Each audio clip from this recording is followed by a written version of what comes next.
ತುಂಬಾ ಜನಕ್ಕೆ ಒಂದು ವಿಚಾರವಾಗಿ ಬಹಳಷ್ಟು ಕನ್ಫ್ಯೂಷನ್ಸ್ಗಳು ಶುರುವಾಗಿದೆ. ಏನಪ್ಪ, ಯಾವಾಗಪ್ಪ ಬರೀ ನ್ಯೂಸ್ಗಳನ್ನ ನೋಡಿದ್ರೆ ರೇಷನ್ ಕಾರ್ಡ್ಗೆ ಅರ್ಜಿ ಪ್ರಾರಂಭ ಅಂತ ಹೇಳಿ ನಮಗೆ ನ್ಯೂಸ್ಗಳು ಬರ್ತಾ ಇದೆ. ಇದ್ರ ಬಗ್ಗೆ ಸ್ವಲ್ಪ ಕ್ಲಾರಿಟಿ ಬೇಕು. ತುಂಬಾ ಜನ ಅನ್ಕೊಂಡಿದ್ದಾರೆ ರೇಷನ್ ಕಾರ್ಡ್ ಅರ್ಜಿ ಪ್ರಾರಂಭ ಆಗಿದೆ ಅಂತ ಹೇಳ್ಬಿಟ್ಟು.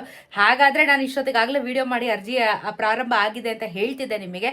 ಬಟ್ ಅರ್ಜಿ ಪ್ರಾರಂಭ ಆಗಿದೆ, ಆದ್ರೆ ಕೆಲವೊಂದು ಟರ್ಮ್ಸ್ ಅಂಡ್ ಕಂಡೀಷನ್ ಜೊತೆಗೆ ಇದ್ರ ಬಗ್ಗೆ ನಾನು ಆಲ್ರೆಡಿ ವಿಡಿಯೋನ ಮಾಡಿದ್ದೀನಿ. ಬಟ್ ಇನ್ನೊಂದ್ಸತಿ ನಿಮ್ಗೆ ಕ್ಲಿಯರ್ ಆಗಿ ಒಂದು ವಿಚಾರನ ಹೇಳಕ್ಕಿದೆ. ಅಂಡ್ ಇದ್ರ ಜೊತೆಗೆ ನಿಮ್ಗೆ ಇವಾಗ ಅಕ್ಕಿ ನನ್ನ ಬಗ್ಗೆ ಕೂಡ ರೇಷನ್ ಕೊಡೋದಕ್ಕೂ ಶುರು ಮಾಡಿರ್ತಾರೆ. ಆಲ್ರೆಡಿ ರೇಷನ್ ಡಿಪೋಗಳ ಮುಂದೆ ಹೋಗಿರ್ತೀರಾ. ಇಂದಿರಾ ಕಿಟ್ ವಿತರಣೆ ಆಗ್ತಾ ಇದೆಯಾ ಅಂತ ಹೇಳ್ಬಿಟ್ಟು ನಾನು ನಿಮ್ಗೆ ಒಂದು ಕಳೆದ ಒಂದು 2-3 ವಿಡಿಯೋಯಿಂದ ನಾನು ನಿಮಗೆ ಮೆಸೇಜ್ ಮಾಡ್ತೆ, ಕಮೆಂಟ್ ಹಾಕಿ ಇಂದಿರಾ ಕಿಟ್ ಏನಾದ್ರು ವಿತರಣೆ ಮಾಡ್ತಾ ಇದಾರ ಅಂತ ಹೇಳಿ ಕೇಳ್ತಾ ಇದೆ. ಸೊ ನಮ್ ಜನ ಸ್ವಲ್ಪ ರೆಸ್ಪಾನ್ಸ್ ಮಾಡಿದ್ದಾರೆ. ನಾನು ಕೂಡ ಒಂದಷ್ಟು ರಿಸರ್ಚ್ ಮಾಡಿ ಕೇಳ್ಕೊಂಡು ಬಂದಾಗ ಕೆಲವೊಂದಷ್ಟು ಮಾಹಿತಿಗಳು ಸಿಕ್ಕಿದಾವೆ. ಎಲ್ಲ ನೀವು ವಿಡಿಯೋದಲ್ಲಿ ಮಾತಾಡ್ತಾ ಹೋಗ್ತೀನಿ. ವಿಡಿಯೋನ ಸ್ಕಿಪ್ ಮಾಡ್ದಿರಾ ಹಾಗೆ ಕಂಪ್ಲೀಟ್ ಆಗಿ ವಾಚ್ ಮಾಡಿ, ಹಾಗೆ ಚಾನಲ್ನ ಸಬ್ಸ್ಕ್ರೈಬ್ ಮಾಡ್ಕೊಳ್ಳೋದನ್ನ ಮರಿಬೇಡಿ. ಈಗ ಮೊದಲನೇ ವಿಚಾರ ಇಂದಿರಾ ಕಿಟ್ ಬಗ್ಗೆ ಮಾತಾಡ್ಬಿಡ್ತೀನಿ ನಾನು. ಸೊ ಇಂದಿರಾ ಕಿಟ್ ಬಗ್ಗೆ ನಿಮ್ಗೆ ಏನ್ ಹೇಳಿದ್ರು, ಆಕ್ಚುಲಿ ಡಿಸೆಂಬರ್ ಅಲ್ಲಿ ಶುರು ಮಾಡ್ಬೇಕಾಗಿತ್ತು ಕಳೆದ ವರ್ಷ. ಬಟ್ ಇದನ್ನ ಜಾರಿಗೆ ತರಲಿಲ್ಲ.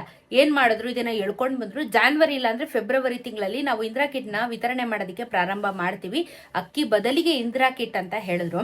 ಅದಾದ್ಮೇಲೆ ಬೇರೆ ಬೇರೆ ಜಿಲ್ಲೆಗಳಿಗೆ, ಅಂದ್ರೆ ಉತ್ತರ ಕರ್ನಾಟಕ ಜಾಗದವ್ರು ಏನ್ ಮಾಡ್ತಾರೆ, ಜೋಳದ ರೊಟ್ಟಿ ಜಾಸ್ತಿ ತಿಂತಾರೆ, ಹಾಗಾಗಿ ಅವ್ರಿಗೆ ಜೋಳದ ಹಿಟ್ಟು.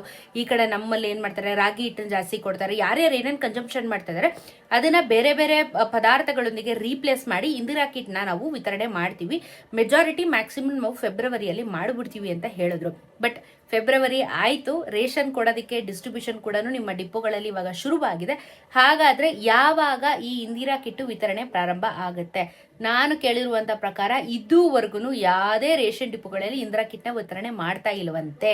ಸೊ ಇಂದಿರಾ ಕಿಟ್ ಕೊಡ್ತೀವಿ ಅಂತ ಹೇಳಿದ್ರು, ಆದ್ರೆ ಇನ್ನ ಪ್ರಾರಂಭನೇ ಮಾಡಿಲ್ಲ. ಸೊ ಫೆಬ್ರವರಿನೂ ಕಳೀತು. ಈಗ ಒಂದು ಡಿಪೋದಲ್ಲಿ ಕೊಟ್ಟಿದ್ರೆ ಓಕೆಪ್ಪ, ನಾಳೆ ನಮ್ಮ ಡಿಪೋಲ್ ಕೊಡ್ಬೋದು ಅಥವಾ ಕೊಡ್ತಾರೆ ಅಂತ ಹೇಳಿ ಒಂದಷ್ಟು ನಂಬಿಕೆ ಬರುತ್ತೆ. ಬಟ್ ಇವರು ಆ ನಂಬಿಕೆ ಬರೋದಕ್ಕೆ ಬಿಡ್ತಾ ಇಲ್ವಲ್ಲ, ಬಿಕಾಸ್ ಇವ್ರು ಡಿಸ್ಟ್ರಿಬ್ಯೂಷನ್ ಮಾಡ್ತಾ ಇಲ್ವಲ್ಲ.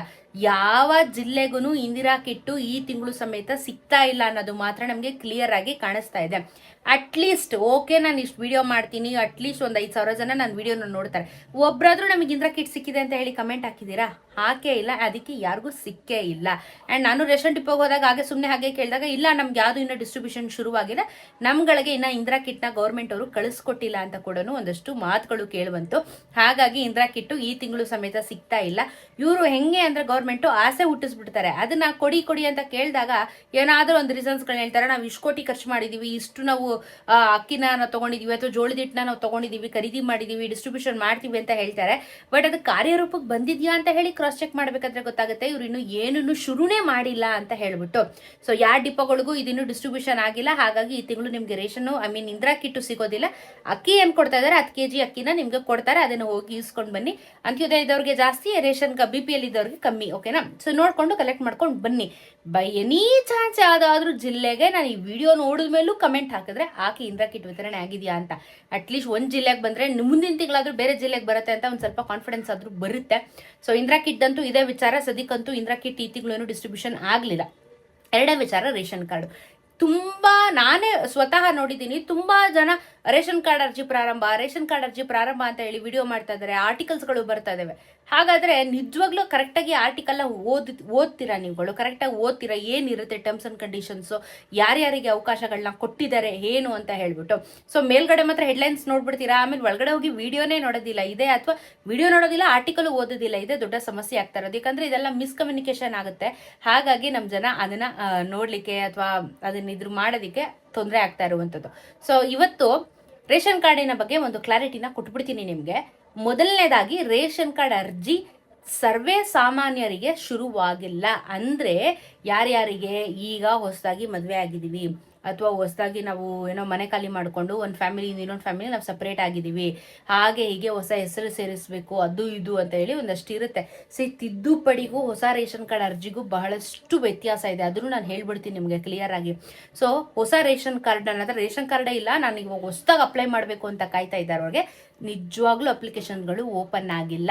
ಹಾಗಾದ್ರೆ ಈ ನ್ಯೂಸ್ಗಳೆಲ್ಲ ಬರ್ತಾ ಇದೆಯಲ್ಲ, ಯಾರಿಗೆ ಓಪನ್ ಆಗಿದೆ ಅರ್ಜಿ ಅಂತ ನೀವು ಪ್ರಶ್ನೆ ಮಾಡಬಹುದು. 2 ಕ್ಯಾಟಗರೀಸ್ಗಳಿಗೆ ಓಪನ್ ಆಗಿದೆ.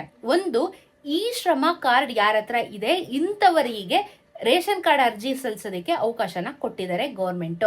ಈ ಶ್ರಮ ಕಾರ್ಡ್ ಯಾರ್ಯಾರ ಹತ್ರ ಇರುತ್ತೆ? ದಿನ ಕೂಲಿ ಮಾಡುವವರ ಹತ್ರ ಈ ಶ್ರಮ ಕಾರ್ಡ್ ಇರುತ್ತೆ. ಇದು ಸೆಂಟ್ರಲ್ ಗೌರ್ಮೆಂಟ್ ಇಂದ ಬಂದಿರುವಂತ ಈ ಶ್ರಮ ಕಾರ್ಡು. ಇದರಿಂದ ಬೆನಿಫಿಟ್ಸ್ ಇರುತ್ತೆ, ಅವ್ರಿಗೆ ಇಷ್ಟು ಅಂತ ಹೇಳಿ ತಿಂಗಳ ದುಡ್ಡು ಸಿಗ್ತಾ ಇರುತ್ತೆ, ಅಥವಾ ನಿಮಗೆ ಹೆಲ್ತ್ ಬೆನಿಫಿಟ್ಸ್ ಆಗಿರ್ಬೋದು, ಪ್ರತಿ ಒಂದನ್ನು ಈ ಶ್ರಮ ಕಾರ್ಡ್ ಇದ್ದವ್ರಿಗೆ ಲಾಭ ಸಿಗ್ತಾ ಇರುತ್ತೆ. ಇಂಥವ್ರೇನಾದ್ರೂ BPL ಕಾರ್ಡ್ನ ಹಾಕಬೇಕು ಅರ್ಜಿನ ಅಂತಂದ್ರೆ ನಿಮಗೆ ಅವಕಾಶ ಇದೆ. ಈ ಶ್ರಮ ಕಾರ್ಡ್ ಇದ್ದವರು ಮಾತ್ರ ಇವಾಗ ಅಂತ್ಯೋದಯ ಅಥವಾ BPL ರೇಷನ್ ಕಾರ್ಡ್ಗೆ ಅಪ್ಲಿಕೇಶನ್ಸ್ನ ಹಾಕಬಹುದು. ಆಮೇಲೆ 2ನೇ ಕ್ಯಾಟಗರಿ ಹೆಲ್ತ್ ಎಮರ್ಜೆನ್ಸಿ. ಸೊ ಇದನ್ನು ಅಷ್ಟೇನೆ, ನಿಮಗೆ 15 ದಿನ ವೆಯ್ಟ್ ಮಾಡಬೇಕು ರೇಷನ್ ಕಾರ್ಡ್ ಸಿಗಕ್ಕೆ. ಹಾಸ್ಪಿಟಲೈಸ್ ಆಗಿದ್ದೀವಿ, ನಮ್ಮ ಹತ್ರ ದುಡ್ಡಿಲ್ಲ, ನಮ್ಮ ನಮ್ಗೆ ರೇಷನ್ ಕಾರ್ಡಲ್ಲಿ ಫ್ರೀ ಟ್ರೀಟ್ಮೆಂಟ್ ಇರುತ್ತೆ, ಅದರಿಂದ ನಾವು ಉಪಯೋಗಿಸ್ಕೋತೀವಿ ಅಂತ ಯಾರಾದ್ರೂ ಕಾಯ್ತಿದ್ರೆ ನಿಮ್ಗಳಿಗೆ ಆಪ್ಷನ್ ಇದೆ, ಓಪನ್ ಆಗಿದೆ.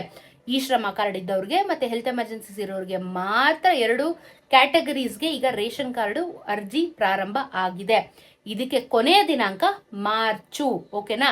ಸೊ ನಿಮ್ಗೆ ಫೆಬ್ರವರಿ ಮಾರ್ಚ್ ಕಂಪ್ಲೀಟ್ ಆಗಿ ಕಾಲಾವಕಾಶ ಇದೆ. ಬೆಳಗ್ಗೆ 10 ಗಂಟೆಯಿಂದ 5 ಗಂಟೆವರೆಗೂ ಬೆಂಗಳೂರು ಕರ್ನಾಟಕವನ್ನು ಸೇವಾ ಸಿಂಧು ಕೇಂದ್ರ, CSC ಕೇಂದ್ರಗಳು, ಸೈಬರ್ ಸೆಂಟರ್ಗಳು ಎಲ್ಲಿಗೆ ಬೇಕಾದ್ರೂ ಹೋಗ್ಬಿಟ್ಟು ನೀವು ಅಪ್ಲಿಕೇಶನ್ ಹಾಕಬಹುದು. ಆದಾಯ ಪ್ರಮಾಣ ಪತ್ರ, ಜಾತಿ ಪ್ರಮಾಣ ಪತ್ರ, ಈ ಶ್ರಮ ಕಾರ್ಡ್ ಇದ್ದವರು ಅದನ್ನ ತಗೊಂಡು ಹೋಗ್ಬೇಕಾಗುತ್ತೆ. ಮತ್ತೆ ನಿಮ್ಮ ಫ್ಯಾಮಿಲಿದು ಕಂಪ್ಲೀಟ್ ಆಧಾರ್ ಕಾರ್ಡು, ನಿಮ್ಮ phone number, bank passbook, PAN card ಇದನ್ನೆಲ್ಲ ತಗೊಂಡು ಹೋದ್ರೆ ಅಪ್ಲಿಕೇಶನ್ ಹಾಕಿ ಕೊಡ್ತಾರೆ. ಹೆಲ್ತ್ ಎಮರ್ಜೆನ್ಸೀಸ್ ಇರೋರು ಇಷ್ಟು ಡಾಕ್ಯುಮೆಂಟ್ಸ್ ಜೊತೆಗೆ ಯಾರು ಅಡ್ಮಿಟ್ ಆಗಿದ್ದಾರೆ ಅವ್ರ ಡೀಟೇಲ್ಸ್, ಮತ್ತೆ ಆಪರೇಷನ್ ಏನಾದ್ರು ಆಗಿದ್ಯಾ, ಏನಾದ್ರು ಮಾಡ್ಬೇಕಂತ ಹೇಳಿ ಡಾಕ್ಟರ್ ಒಂದು ಸರ್ಟಿಫಿಕೇಟ್ ಕೊಡಬೇಕು. ಇದನ್ನ ತಗೊಂಡೋಗಿ ನೀವು ಅರ್ಜಿನ ಸಲ್ಲಿಸಬೇಕು. ಸೊ ಇಂಥವ್ರಿಗೆ ಮಾತ್ರ ಅವಕಾಶ ಇರೋದು, ಸರ್ವೇ ಸಾಮಾನ್ಯರಿಗೆ ಅವಕಾಶ ಇಲ್ಲ. ದಯವಿಟ್ಟು ಕನ್ಫ್ಯೂಷನ್ ಕ್ರಿಯೇಟ್ ಮಾಡ್ಕೊಳಕ್ ಹೋಗ್ಲೇಬೇಡಿ. ಯಾಕಂದ್ರೆ ನಾನು ಎವ್ರಿ ಟೈಮ್ ನಿಮ್ಗೆ ರೇಷನ್ ಕಾರ್ಡ್ ಅರ್ಜಿ ಪ್ರಾರಂಭ ಆಯ್ತು ಅಂದಾಗ ನಾನು ವಿಡಿಯೋ ಮಾಡಿದ್ದೀನಿ. ಓಕೆನಾ? ಸೊ ತಾಳ್ಮೆಯಿಂದ ಇರಿ, ಖಂಡಿತ ನಾನು ವಿಡಿಯೋ ಮಾಡ್ತೀನಿ. ಅದು ಎಷ್ಟೊತ್ತಿಗಾದ್ರೂ ಆಗಿರಲಿ ನಾನು ವಿಡಿಯೋ ಮಾಡಿ ತಿಳಿಸ್ಕೊಡ್ತೀನಿ ನಿಮಗೆ. ಸೊ ಇದ್ರ ಜೊತೆಗೆ ನೀವು ತಿದ್ದುಪಡಿಯಲ್ಲಿ ಹೊಸ ಹೆಸರು ಸೇರಿಸಬೇಕು, ಹಳೆ ಹೆಸರು ಡಿಲೀಟ್ ಮಾಡಬೇಕು, ತೀರೋಗಿದಾರ ಅವ್ರ ಹೆಸರೇ ನಾವು ಡಿಲೀಟ್ ಮಾಡಬೇಕು, ಇಲ್ಲ ಅಡ್ರೆಸ್ ಚೇಂಜ್ ಮಾಡಬೇಕು, ಫೋನ್ ನಂಬರ್ ಚೇಂಜ್ ಮಾಡಬೇಕು, KYC ಮಾಡಿಸ್ಕೋಬೇಕು ಅಂತ ಯಾರಾದರೂ ವೆಯ್ಟ್ ಮಾಡ್ತಾ ಇದ್ರೆ ನಿಮ್ಗಳಿಗೂ ಸಮೇತ ಮಾರ್ಚ್ವರೆಗೂ ಕಾಲಾವಕಾಶ ಇದೆ. ಇದು ಶುರುವಾಗಿ ಆಲ್ರೆಡಿ 4 ತಿಂಗಳಾಗಿದೆ. 4 ತಿಂಗಳ ಕಾಲ ನಿಮಗೆ ಈ ಶ್ರಮ ಕಾರ್ಡ್ ಇದ್ದವರು ಅಥವಾ ಹೆಲ್ತ್ ಎಮರ್ಜೆನ್ಸಿಸ್ ಇರೋರೇ ಹೋಗಿ ಮಾಡಬೇಕು ಅಂತಿಲ್ಲ. ಈ ಒಂದು ತಿದ್ದುಪಡಿ ಸರ್ವೇ ಸಾಮಾನ್ಯರಿಗೆ ಇರುವಂತದ್ದು. ಯಾರು ಬೇಕಾದ್ರೂ ಹೋಗಿ ಮಾಡಿಸ್ಕೋಬಹುದು. APL ಆದ್ರೂ ಓಕೆ, BPL ಆದ್ರೂ ಓಕೆ, ಅಂತ್ಯೋದಯ ಆದ್ರೂ ಓಕೆ, ಎಲ್ಲರಿಗೂ ಈ ತಿದ್ದುಪಡಿಗೆ ಅವಕಾಶ ಇದೆ. ಮತ್ತೆ KYC ಮಾಡಿಸ್ಕೊಳ್ಳೋದಕ್ಕೆ ಅವಕಾಶ ಇದೆ. ಇದನ್ನು ಅಷ್ಟೇನೆ ನಿಮ್ಮ ರೇಷನ್ ಡಿಪ್ಪೋಗಳಿಗೆ ಹೋಗಿ ಮಾಡಿಸ್ಕೋಬೇಕಾಗತ್ತೆ. ಇದು ಬೆಳಗ್ಗೆ 10 ರಿಂದ ಸಂಜೆ 5 ಗಂಟೆವರೆಗೂ ಇರುತ್ತೆ. ಸೊ ನೀವು ಅಕಾರ್ಡಿಂಗ್ಲಿ ಹೋಗಿ ಪ್ಲಾನ್ ಮಾಡ್ಕೊಂಡು ಮಾಡಿಸ್ಕೊಂಡು ಬರಬಹುದು. ಇಷ್ಟೇನೆ ಕ್ಲಾರಿಟಿ ತಗೊಳ್ಳಿ. ರೇಷನ್ ಕಾರ್ಡು ಹೊಸದಾಗಿ ಎಲ್ಲಾರ್ಗು, ಎಲ್ಲ ಕ್ಯಾಟಗರೀಸ್ ಅವ್ರಿಗೂ ಬಿಟ್ಟಿಲ್ಲ. ಈ ಶ್ರಮ ಮತ್ತೆ ಹೆಲ್ತ್ ಎಮರ್ಜೆನ್ಸೀಸ್ ಇರೋರಿಗೆ ಮಾತ್ರ ಬಿಟ್ಟಿದ್ದಾರೆ. ಅದನ್ನು ನೀವು ತಿಂಗಳಾನ್ಗಟ್ಲೆ ಕಾಯ್ಬೇಕು ರೇಷನ್ ಕಾರ್ಡ್ ಬರಬೇಕು ಅಂದ್ರೆ. ಹೆಲ್ತ್ ಇನ್ಶೂರೆನ್ಸ್ ಇರೋರ್ಗೆ ಏನೋ ಲಿಯಬಿಲಿಟೀಸ್ ಅಂದ್ರೆ ಮ್ಯಾಕ್ಸಿಮಮ್ ಒಂದು 20 ದಿನದಲ್ಲಿ ಕಾರ್ಡ್ ಸೇರುತ್ತೆ. ಬಟ್ ಈ ಶ್ರಮ ಕಾರ್ಡ್ ಇರೋರ್ಗಂತೂ ಲೇಟ್ ಆಗುತ್ತೆ ಬರೋದು. ಅಂಡ್ ಹೊಸ ಯಾವುದೇ ಕಾರ್ಡ್ಗಳ ಡಿಸ್ಟ್ರಿಬ್ಯೂಷನ್ ಕೂಡ ಶುರುವಾಗಿಲ್ಲ. ಅದ್ರ ಬಗ್ಗೆನೂ ಅಪ್ಡೇಟ್ಸ್ಗಳು ಬಂದಿಲ್ಲ. ಈಗ ಕ್ಯಾನ್ಸಲೇಷನ್ ಮಾಡ್ತಾ ಇದ್ದಾರೆ. ನಾನು ಕಳೆದ ಒಂದು 20 ಡೇಸ್ ಬ್ಯಾಕ್ ಹೇಳ್ತಿದ್ದೆ ನಿಮಗೆ, 3.5 ಲಕ್ಷ ರೇಷನ್ ಕಾರ್ಡ್ ಇದೆ, ಫೈನಲ್ ಹಂತದಲ್ಲಿದೆ. ಅದನ್ನ ಕ್ರಾಸ್ ವೆರಿಫಿಕೇಶನ್ ಮಾಡಿ ಡಿಸ್ಟ್ರಿಬ್ಯೂಟ್ ಮಾಡಿದ ನಂತರ ಹೊಸ ರೇಷನ್ ಕಾರ್ಡ್ಗೆ ಅರ್ಜಿನ ಸಲ್ಲಿಸೋದಕ್ಕೆ ಅವಕಾಶ ಕೊಡ್ತಾರೆ ಅಂತ ಹೇಳಿದ್ದೆ ನಾನು. ಅದ್ರ ಬಗ್ಗೆ ಅಷ್ಟೇ ಮಾಹಿತಿ ಇದ್ದಿದ್ದು. ಅದಾದ್ಮೇಲೆ ಏನಾಯ್ತು, ಇವತ್ತಿನವರೆಗೂ ಎಷ್ಟು ಕಾರ್ಡ್ಗಳು ಪರಿಶೀಲನೆ ಆಗಿದೆ, ಎಷ್ಟು ಡಿಸ್ಟ್ರಿಬ್ಯೂಟ್ ಆಗಿದೆ ಅಂತ ಹೇಳಿ ಗೌರ್ಮೆಂಟ್ ವರದಿನ ಕೊಟ್ಟಿಲ್ಲ. ಮಂತ್ ಎಂಡ್ಗೆ ವರದಿನ ಕೊಡ್ತಾರೆ. ಈ ತಿಂಗಳು ಇಷ್ಟು ಕ್ಯಾನ್ಸಲ್ ಮಾಡಿದ್ವಿ, ಇಷ್ಟು ತಿಂಗಳು ಇಷ್ಟು ಡಿಸ್ಟ್ರಿಬ್ಯೂಷನ್ ಮಾಡೋದಕ್ಕೆ ಪ್ರಿಪೇರ್ ಮಾಡ್ಕೊಂಡಿದೀವಿ, ಈ ರೀತಿ ಒಂದು ವರದಿ ಕೊಡ್ತಾರೆ. ಆ ವರದಿ ಮಂತ್ ಎಂಡಿಗೆ ಬರೋದು, ಈಗ ಬರಲ್ಲ. ಓಕೆನಾ? ಅದ್ರ ಬಗ್ಗೆ ನಾನು ಎವ್ರಿ ಮಂತ್ ನಿಮಗೆ ಅಪ್ಡೇಟ್ ಮಾಡ್ತಾನೆ ಇರ್ತೀನಿ. ಸೊ ಸದ್ಯಕ್ಕೆ ರೇಷನ್ ಕಾರ್ಡಿನ ಬಗ್ಗೆ ಅಥವಾ ಇಂದಿರಾ ಕಿಟ್ಟಿನ ಬಗ್ಗೆ ಇಷ್ಟೇ ಮಾಹಿತಿ ಇರೋದು. ಓಕೆನಾ? ಕ್ಲಿಯರ್ ಆಗಿ ಅರ್ಥ ಮಾಡ್ಕೊಳ್ಳಿ. ನಿಜವಾಗ್ಲೂ ನೀವು ಸರ್ವೇ ಸಾಮಾನ್ಯರಿಗೆ ರೇಷನ್ ಕಾರ್ಡ್ ಅಪ್ಲಿಕೇಶನ್ ಅದು ಶುರುವಾಗಿಲ್ಲ. ಕ್ಲಿಯರ್ ಆಗಿ ಅರ್ಥ ಮಾಡ್ಕೊಳ್ಳಿ. ನೀವೇ ಈ ಶ್ರಮ ಕಾರ್ಡ್ ಇದ್ದವರು ಅಥವಾ ಹೆಲ್ತ್ ಎಮರ್ಜೆನ್ಸಿ ಇರೋರು ಬೇಕಂದ್ರೆ ನೀವು ವೆಬ್ಸೈಟಲ್ಲಿ ಹೋಗಿ ಹಾಕೋಬಹುದು. ನಿಮ್ಗೆ ಅದು ಅವಕಾಶ ಇದೆ. ಹಾಕೊಳಕ್ ಬರಲ್ಲ, ನಂಗೆ ಮಾಡೋಕ್ಕಾಗಲ್ಲ, ತುಂಬ ರಿಸ್ಕ್ ಅಂದ್ರೆ ಹೋಗ್ಬಿಟ್ಟು ಮಾಡಿಸ್ಕೊಂಡ್ ಬರ್ಬೋದು. ಸರಿನಾ? ಗೌರ್ಮೆಂಟ್ ಇದಕ್ಕೆ ಯಾವುದು ಫೀಸ್ನ ಫಿಕ್ಸ್ ಮಾಡಿಲ್ಲ. ರೇಷನ್ ಕಾರ್ಡ್ ಅಪ್ಲಿಕೇಶನ್ ಯಾವುದು ಫೀಸ್ ಇಲ್ಲ. ಕೈ ಮೇಲೆ ಯಾರು ದುಡ್ಡು ಕೇಳಿದ್ರೆ ಅದು ನೀವು ಕೊಡಬೇಕಾಗುತ್ತೆ. ಇಲ್ಲಾಂದ್ರೆ ಕೆಲವು ಕಡೆ ಈಸ್ಕೊಳ್ಳೋದು ಇಲ್ಲ. ನೋಡ್ಕೊಳ್ಳಿ. ಓಕೆನಾ? ಸದ್ಯಕ್ಕಂತೂ ಇಷ್ಟೇ ಅಪ್ಡೇಟು. ನೆಕ್ಸ್ಟ್ ಏನೇ ವಿಡಿಯೋಸ್ ಇದ್ರು, ಅಪ್ಡೇಟ್ಸ್ ಇದ್ರು ನಾನು ಖಂಡಿತ ಅದನ್ನ ನಾನು ತಿಳಿಸುವಂತ ಪ್ರಯತ್ನ ಮಾಡ್ತೀನಿ. ಚಾನಲ್ ಸಬ್ಸ್ಕ್ರೈಬ್ ಮಾಡ್ಕೊಂಡು ಬೆಲ್ ಐಕಾನ್ ಒತ್ತಿಟ್ಕೊಳ್ಳಿ. ನೋಟಿಫಿಕೇಶನ್ಸ್ ನಿಮ್ಮ ಫೋನಿಗೆ ಬರುತ್ತೆ. ಸೊ ಏನೇ ಇದ್ರು ಅಪ್ಡೇಟ್ ಮಾಡ್ತೀನಿ. ಸಿಗೋಣ ಇನ್ನೊಂದಷ್ಟು ವಿಡಿಯೋಲಿ. ನಮಸ್ಕಾರ.